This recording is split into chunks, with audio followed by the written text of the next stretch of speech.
about this one. That's right. James Hill once again is in Sarasota County at the Emergency Operations Center. So, James, I see you are right there with Ed McCrane. He is the Emergency Services Director at the Emergency Operations Center. Can you talk to us right now? Do we have James?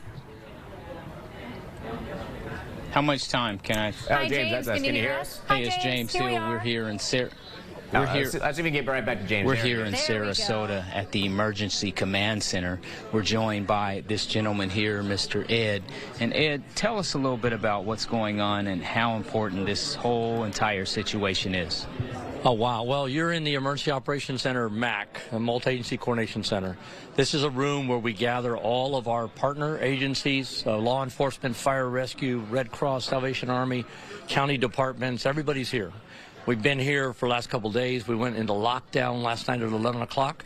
Excuse me. So we have two shifts, 8 to 8, 8 to 8, day shift, night shift. And up until now, we have been trying to get people into safe locations, transporting, sending messages out to the community, sending law enforcement, fire rescue to get people to evacuate mobile home parks, evacuate A and B. Now we're at the point where the winds are at 35, 36 miles per hour. It's going to continue to get worse. And so this is a point where soon we won't be able to do anything else but wait till it's over. When the winds get to 45, and which is very soon, our chief officers will stop any emergency vehicles from responding. So if a resident calls 911, they're going to get guidance over the phone.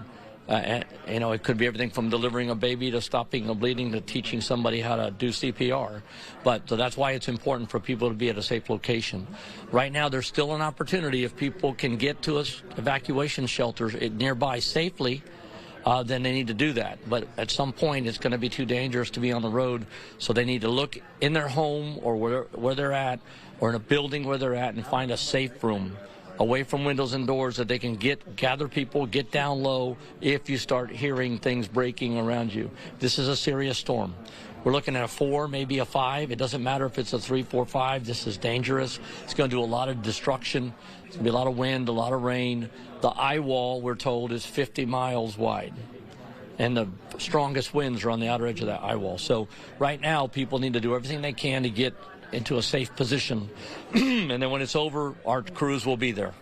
Our teams are pre-deployed, and they will deploy as soon as possible to start clearing roads and trying to rescue people that may have found themselves in a bad situation. Now, there is opportunity for shelters. They can accept, I'm being told, up to 26,000 people here on the Suncoast. Talk a little bit about that and why that's important to make a move now, if you will, if you can. Well, we have, right now we could offer 26,000 spaces, and less than 3,000 are there. So 12 schools, all open, all fully staffed. The list is on the media. It's on our website at SC.gov. And if people have any doubts, they can call 311 and they'll be given guidance. But like I said, if they can get there safely, now's the time to do it. But if they can't, if it's too late, when the winds pick up, they need to hunker down. But we do have capacity. We do have plenty of opportunity for people to get to a safe location. It's up to them and their personal situation of where they find themselves right now. And we understand pets are welcome. Yes, we accept pets in all of them, dogs and cats primarily.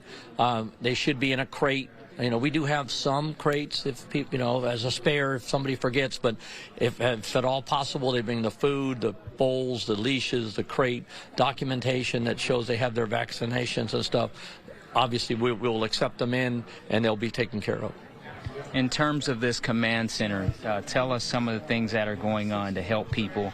I see people, and since I've been here, there's been people working. Talk to us about what happens here. Well, we also support the cities. The County Emergency Operations Center is the lead during an event like this. We are over the entire county, but we have partners here from City of Northport, Venice, Longboat Key, Sarasota. They have a representative in this room. They have their EOC set up. With the exception of Longboat Key, they are here.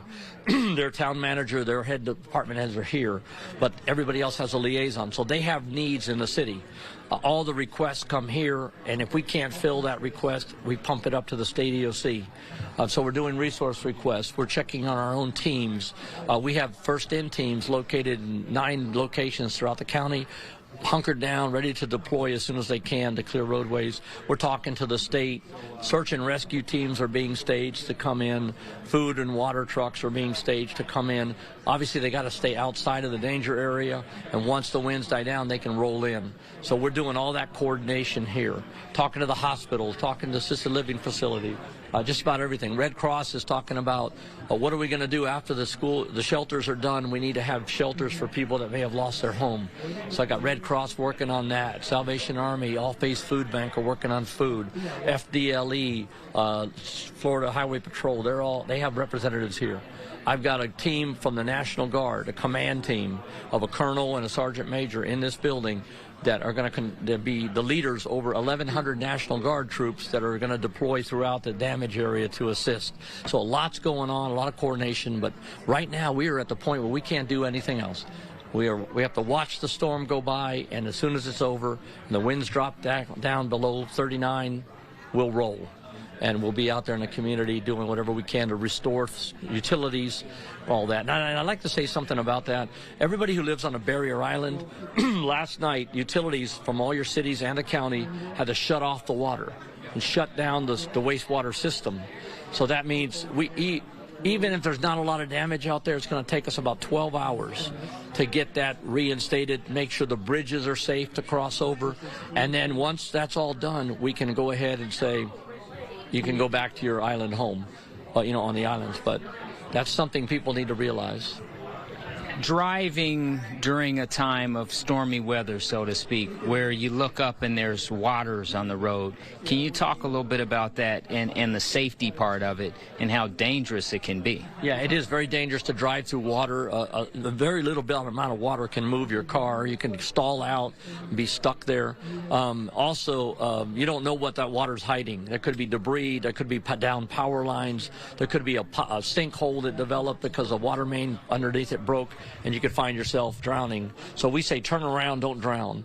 Find another route. Don't drive through flooded waters. And then when this storm is over and people do get out on the road, we ask them to wait, because there's going to be nails and there's going to be debris, and their car's going to get damaged very quickly. And if the traffic signals aren't working, treat all intersections as a four-way stop.